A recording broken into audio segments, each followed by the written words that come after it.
सी plus plus के अंदर input और आउटपुट ऑपरेशंस को परफॉर्म करने के लिए बहुत सारे फंक्शंस और स्टेटमेंट्स अवेलेबल हैं। ये इनकी लिस्ट है जिनमें मैंने आउटपुट और इनपुट स्टेटमेंट्स जो मोस्ट कॉमनली यूज़ होते हैं सी प्लस प्लस के अंदर वो लिखे हुए हैं।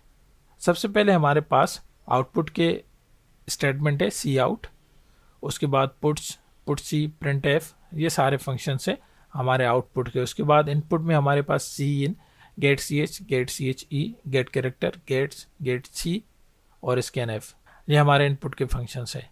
हमने सी इन, सी आउट और कुछ और फंक्शंस अपने पिछले प्रोग्राम्स में यूज़ किए हैं कि वो किस तरह से इनपुट और आउटपुट के ऑपरेशन परफॉर्म कर रहे हैं। मैं एक प्रोग्राम बनाऊंगा अभी जिसके अंदर ये सारी स्टेटमेंट्स और फंक्शन आपको यूज़ करके दिखाऊंगा कि ये किस तरह से यूज़ की जा सकती हैं। इनपुट और output function C plus plus में कौन कौन से और हम उनको किस तरह से यूज़ कर सकते हैं, ये मैंने प्रोग्राम बनाया है। जहाँ पे जो हम आउटपुट की स्टेटमेंट और फंक्शन देखेंगे इस प्रोग्राम में वो होंगे सी आउट, पुट्स, पुट सी और प्रिंट एफ। और उसी तरह से जो इनपुट के हमारे पास यहाँ पे स्टेटमेंट्स और फंक्शन है वो है c in, get C H E, get character, scan f, gets और गेट सी। तो मैं कोशिश करूँगा इन सबको क्लियर करूँ इस वीडियो के अंदर। तो सबसे पहले हम आउटपुट के जो हमारे स्टेटमेंट्स और फंक्शन है उनको डिस्कस कर लेते हैं। मैं ये सारा प्रोग्राम फ़िलहाल इसको कमेंट कर देता हूँ ताकि ये एग्जीक्यूट ना हो। हमारा रिटर्न लिखा हुआ है, ठीक है। तो हमारे पास आउटपुट स्क्रीन पे डेटा प्रिंट करवाने के लिए ये 3 मेथड यूज़ होते हैं। सबसे पहले हमारे पास सी आउट स्टेटमेंट है जो हम शुरू से यूज़ करते हुए आ रहे हैं। अगर हमें कोई डेटा आउटपुट स्क्रीन पे जस्ट प्रिंट करवाना है या कोई वेरिएबल प्रिंट करवाना है तो हम सी आउट की हेल्प ले रहे हैं। और उसके बाद जो दूसरा हमारे पास फंक्शन है वो है पुट्स, ठीक है। ये भी वही काम कर रहा है, हमारी जो स्ट्रिंग है वो आउटपुट स्क्रीन पे प्रिंट करवा रहा है। पुट्स का मकसद ही यही है कि पुट स्ट्रिंग। और थर्ड जो फंक्शन है हमारे पास वो है प्रिंट एफ यानी प्रिंट फंक्शन, वो भी वही काम कर रहा है। हमारी जो लाइन है या कोई वेरिएबल होगा उसका वैल्यू आउटपुट स्क्रीन पे प्रिंट करवाएगा। मैंने लास्ट वीडियो में भी आपको दिखाया कि हम फॉर्मेट स्पेसिफायर्स को यूज़ करते हुए प्रिंट एफ के अंदर किस तरह से वैल्यू प्रिंट करवा सकते हैं वेरिएबल्स के। तो इस प्रोग्राम को मैं रन करवा देता हूँ। देखें, सबसे पहले ये हमारे पास लाइन आ रही है लर्न अबाउट अर्थ, उसके बाद earth is the third plane of solar system.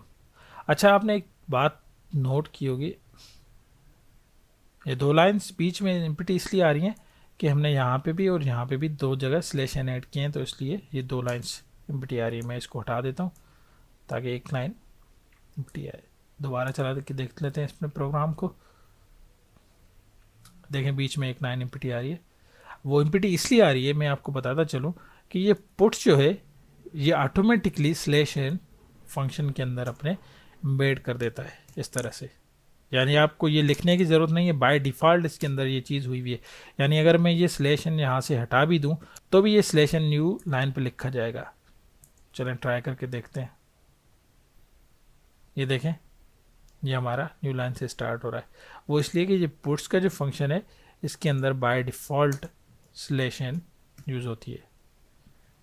यानी आप जब भी पुट्स लिखेंगे तो वो लाइन के बाद दूसरी न्यू लाइन खुद ही ऐड कर देगा, जो उसके बाद टेक्स्ट होगी वो न्यू लाइन पे ऑटोमेटिकली प्रिंट हो जाएगी। ये हमारे आउटपुट के स्टेटमेंट और फंक्शन थे। अब आ जाइए इनपुट के कुछ हम फंक्शंस देख लेते हैं। मैं 1 बाय 1 स्टार्ट करूँगा। तो सबसे पहले मैं आपको बताता चलूँ कि इस प्रोग्राम में मैंने क्या किया है। मैंने यहाँ पे वेरिएबल्स बनाए। ये एक तो वेरिएबल बनाया है मैंने नेम का, और उसके बाद मैंने ये 4 वेरिएबल बनाए कैरेक्टर डेटा टाइप के। अच्छा, मैं ये यहाँ तक जो है प्रोग्राम को अनकमेंट करके तो सबसे पहले जो हमारे पास स्टेटमेंट है इनपुट की सी इन, वो बता देता हूँ कि वो किस तरह से काम कर रही है। देखें, इसमें सबसे पहले मैं एक लाइन प्रिंट करवा रहा हूँ, कुछ लाइन 4-5 न्यू लाइन सेट करके। उसके बाद ये हमारी लाइन प्रिंट होगी कि टेक अ शॉर्ट टेस्ट। उसके बाद दूसरी लाइन पे हमारे पास मैसेज आएगा कि एंटर योर नेम। तो जो सी इन स्टेटमेंट है वो क्या करती है, आउटपुट स्क्रीन पे यूज़र से डेटा लेती है। यानी हम आउटपुट स्क्रीन पे कोई भी चीज़ लिखेंगे और वो वेरिएबल के अंदर स्टोर हो जाए तो उसके लिए हम सीन यूज़ करेंगे। यानी ये सीन क्या करेगा, आउटपुट स्क्रीन पे जो हम डेटा लिखेंगे वो उठा के इस नेम के अंदर स्टोर करवा देगा। ठीक है, उसके बाद मैंने क्या किया है, ये जो नेम के अंदर मैं नेम लिखूंगा आउटपुट स्क्रीन पे, उसको यहाँ पे प्रिंट करवा देगा। चलिए ट्राई करके देखते हैं। यानी हमारा जो पहला इनपुट के फंक्शन या स्टेटमेंट है उसमें हमने सबसे पहले सीन की स्टेटमेंट चेक कर देते हैं। मैं इसको रन करवा देता हूँ। देखें ये तीनों लाइंस पहले जो आउटपुट स्टेटमेंट थी वो आ गई, उसके बाद ये आ रहा है हमारे पास टेक अ शॉर्ट टेस्ट। तो मैं यहाँ पे नाम लिख देता हूँ, मैं नाम लिख देता हूँ फॉर सपोज अहमद। तो देखें यहाँ पे ये प्रिंट हो रहा है वेलकम अहमद। ठीक, तो ये सी इन स्टेटमेंट इस तरह से यूज़र से डेटा लेती है आउटपुट स्क्रीन पे। अच्छा, दूसरी बात ये देखें, ये हमारे प्रोग्राम में मैंने आई स्ट्रीम की नीचे ये 2 एक्स्ट्रा हेडर फाइल्स भी इंक्लूड करवाए हैं। इनको मैं फ़िलहाल कमेंट कर देता हूँ। मैं इनका रीज़न आपको बताऊँगा कि ये मैंने क्यों इंक्लूड करवाया। तो आइए अब जो दूसरा फंक्शन है हमारे पास इनपुट का, यानी गेट सी एच, उसको देख लेते हैं कि वो किस तरह से काम करेगा। मैं यहाँ पे आ जाता हूँ, इन 2 लाइंस को अनकमेंट कर देता हूँ। देखिए ये हमारे पास प्रिंट होगा कि how many planets in solar system, और उसके बाद ये गेट सी एच फंक्शन क्या करता है कि ये यूज़र से सिंगल कैरेक्टर लेता है, यानी it takes single character from user screen. यानी यूज़र स्क्रीन से सिंगल कैरेक्टर लेगा और उसको इस Q1 के अंदर स्टोर कर देगा। ठीक है, अच्छा मैं इसको यहाँ पे प्रिंट भी करवा के देख लेता हूँ कि ये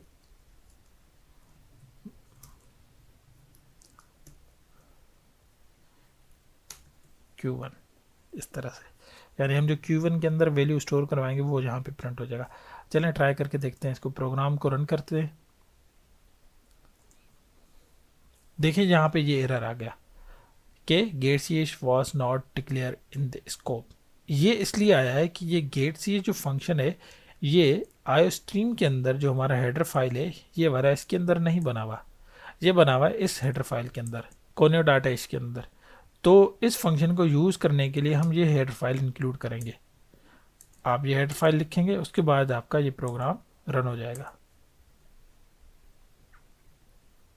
सबसे पहले मैं नेम डालूंगा अहमद। उसके बाद देखें ये हमारे पास क्वेश्चन आ गया, how many planets in a solar system. आप कोई भी इसमें, फॉर सपोज मैं इस पर 8 लिख देता हूँ, तो यहाँ देखें ये प्रिंट हो गया 8। अब गेट सी जो फंक्शन है वो क्या करता है, वो वैल्यू लेता तो है लेकिन वो लेते वक्त उसको प्रिंट नहीं करवाता।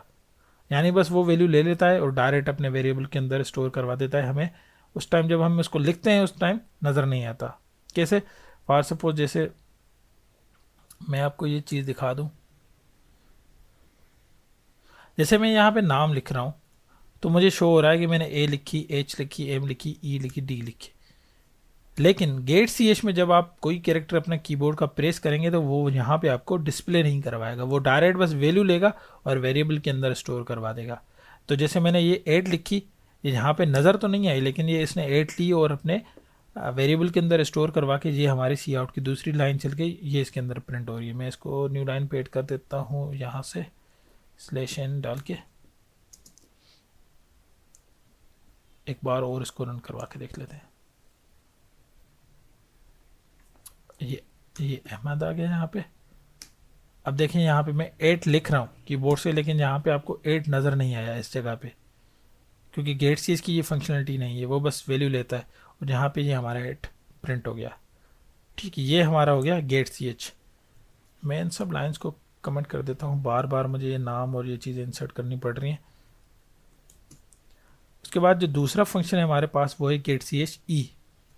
अब ये है वही गेट कैरेक्टर ई, लेकिन ये ई जो है इसका मकसद है इको, काम वही करेगा लेकिन ये कैरेक्टर को प्रिंट करवाएगा जब हम उसको लिखेंगे। चलें ट्राई करके देख लेते हैं। मैं इसको यहाँ पे प्रिंट भी करवाऊंगा कि इसका जो आंसर है वो यहाँ पे Q2 का प्रिंट हो जाए। ठीक है, इसको अनकमेंट कर दिया, यानी जो मैं यहाँ पे गेट सी में वैल्यू लिखूंगा वो यहाँ पे हमें प्रिंट होके आ जाएगा। चलें ट्राई करते हैं। और दूसरी चीज़ ये कि ये गेट सी भी कोनियो डॉट एच के अंदर, कौन आईओ डॉट एच के अंदर डिफाइंड है।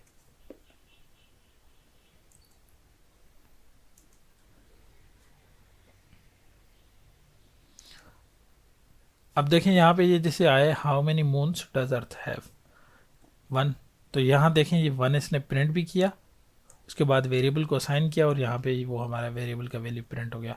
यानी गेट सी एच और गेट सी एच ई के अंदर डिफरेंस ये है कि गेट सी एच बस वैल्यू लेता है, उसको प्रिंट नहीं करवाता, और get C H E value लेता भी है और उसको इको भी करवाता है।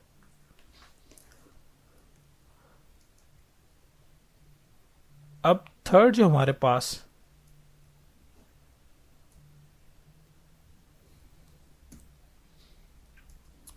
फंक्शन है गेट कैरेक्टर का, इसको हम यूज करके देख लेते हैं। गेट कैरेक्टर भी क्या करता है, हमसे सिंगल कैरेक्टर लेता है। जैसे how many stars in a solar system 1, आप 1 लिख के एंटर करेंगे तो गेट कैरेक्टर के अंदर ये वैल्यू, ये गेट कैरेक्टर ये वैल्यू अपने वेरिएबल को असाइन कर देगा। अब उस वेरिएबल को आप प्रिंट करवा के देख सकते हैं। आइए ट्राई करके देखते हैं। मैं इस लाइन को डुप्लीकेट करवा देता हूँ। इसकी शॉर्टकट की है कंट्रोल ई। आप किसी भी लाइन पे खड़े हुए हो, आप कंट्रोल ई प्रेस करेंगे तो उस लाइन को डुप्लीकेट बन जाएगा। अब इसको मुझे नीचे लाना है तो आप कंट्रोल शिफ्ट प्रेस करके एरो डाउन करेंगे तो ये लाइन नीचे आ जाएगी, एरो अप करेंगे तो ये लाइन ऊपर आ जाएगी। और ये अनकमेंट हो गई हमारी लाइन। इस पर हमें प्रिंट करवाना है Q3। चलें ट्राई करके देखते हैं इसको एक बार और। तो क्वेश्चन हमारे पास आ गया, मैंने रिजल्ट दिया, इसको एंटर किया, ये हमारे पास रिजल्ट इसका प्रिंट होके आ गया। अब उसके बाद जो हमारे पास चौथा फंक्शन है वो है स्कैनएफ का। अब स्कैनएफ क्या करता है, यूज़र से स्ट्रिंग लेता है, यानी जिस तरह से ये सी इन है ये स्ट्रिंग ले रहा है यूज़र से, उसी तरह से स्कैनएफ भी यूज़र से स्ट्रिंग ले रहा है। तो ये मैं आपको बताता हूँ यहाँ पे क्या हो रहा है। ये लाइन प्रिंट होगी हमारी सबसे पहले कि which planet in solar system has life. तो ये यहाँ पे क्या हो रहा है, ये हमने लिखा हुआ है फॉर्मेट स्पेसिफायर। मैंने लास्ट वीडियो में आपको बताया कि फॉर्मेट स्पेसिफायर क्या होते हैं। यानी ये फॉर्मेट स्पेसिफायर यहाँ पे ये क्लियरिफाई कर रहा है कि यूज़र जो वैल्यू इंसर्ट करेगा वो स्ट्रिंग डेटा टाइप का होगा।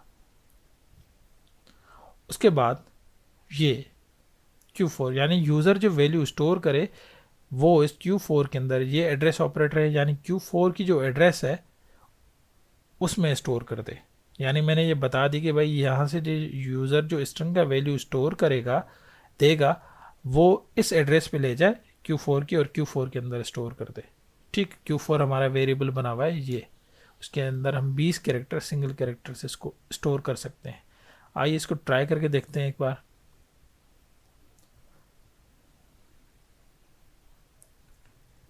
अब जैसे मैं यहाँ पे लिख रहा हूँ अर्थ, एंटर करेंगे, ये हमारा जो है इनपुट चला गया। अब इसको मैं प्रिंट करवा के देखता हूँ सेम तरीके से। कंट्रोल ई, कंट्रोल शिफ्ट बैक एरो, और यहाँ पे हमें प्रिंट करवाना है Q4 कंट्रोल डॉट। तो हमारी ये अनकमेंट हो गई। अब इसको ट्राई करते हैं कि ये किस तरह से वैल्यू प्रिंट करवा रहा है। देखें ये हमारा वैल्यू यहाँ पे आ गया अर्थ वाला। तो ये स्कैनएफ फंक्शन है C++ का, इसके ज़रिए भी हम यूज़र से वैल्यू इंसर्ट करवा सकते हैं, लेकिन कॉमनली जो यूज़ होता है वो है CN। तो ये तो था हमारा स्कैनएफ। अब आइए देखते हैं कि कौन कौन से हमने इनपुट के फंक्शंस और स्टेटमेंट देख ली। हमने CN देखा, गेट सी एच देखा, get C H E, get character, scanf. अब हमारे पास दो बचे, एक गेट्स और गेट सी।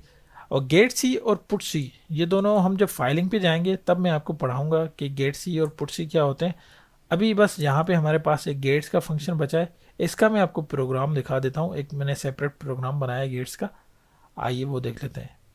गेट्स का प्रोग्राम है, मैंने आपको बताया। अच्छा, एक चीज़ आपको जहन में रखनी है, जब भी आपको गेट्स का फंक्शन यूज़ करना है तो आपको ये CSTDIO फाइल, हेडर फाइल आपको इंसर्ट करनी है। चलें इस प्रोग्राम को रन करके देखते हैं। यहाँ पे क्या है, ये यूज़र से एक स्ट्रिंग लेगा जो इस str वेरिएबल के अंदर स्टोर करवाएगा और उसके बाद हम ये स्ट्रिंग यहाँ पे प्रिंट करवाएंगे। इसको मैं रन कर देता हूँ। We live on earth। देखिए यहाँ पे जो मैंने ऊपर लाइन लिखी वो यहाँ पे आ गई। एक और चीज़ मैं आपको बताता चलूँ कि इनमें डिफरेंस क्या है, यानी जब गेट्स लिख रहे हैं हम या स्कैनएफ लिख रहे हैं या सीन लिख रहे हैं, तो इन तीनों में डिफरेंस क्या है, हम इनको मतलब गेट्स क्यों यूज़ करें, स्कैनएफ क्यों यूज़ करें और सीन क्यों यूज़ करें। मैं आपको एक वाज़ेह डिफरेंस इनका बताता चलूँ कि अगर स्कैनएफ और सीन के अंदर हम अगर स्पेस ऐड करेंगे, यानी अगर हम वैल्यू इस तरह से ऐड करेंगे जैसे मैंने यहाँ पे लिखा वी लिव ऑन अर्थ, तो इसके अंदर स्पेस आ रहा है, ये भी स्पेस आ रहा है, ये भी स्पेस आ रहा है और ये भी स्पेस आ रहा है। तो सी इन और स्कैनएफ इसको स्पेस को नहीं लेते, यानी इनपुट में आप स्पेस नहीं दे सकते, यानी गेट्स में आप स्पेसेस वाली स्ट्रिंग लिख सकते हैं और सी इन और स्कैनएफ में नहीं लिख सकते। आइए मैं आपको दोबारा वो प्रोग्राम दिखाता हूँ पुराना, उसमें हम सी इन को ट्राई करके देखते हैं। ये मैंने अनकमेंट कर दिया सी इन को, इसको मैं रन करवा देता हूँ। मैंने यहाँ लिख दिया अली रज़ा। अब देखें अली और रज़ा के बीच स्पेस है, लेकिन यहाँ पे इसने प्रिंट क्या करवाया, अली, रज़ा को इसने स्किप कर दिया यानी रिमूव कर दिया। तो सी इन और स्कैनएफ में ये चीज़ है कि वो स्पेस को डील नहीं करते, लेकिन गेट्स के ज़रिए आप स्पेसेस लिख सकते हैं अपने इनपुट में। जैसे इस प्रोग्राम में मैं लिख रहा हूँ वी लिव ऑन अर्थ,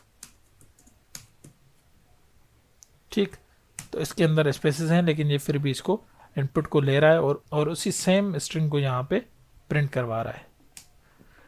तो ये हमारे बेसिक इनपुट और आउटपुट के फंक्शन और स्टेटमेंट्स थी।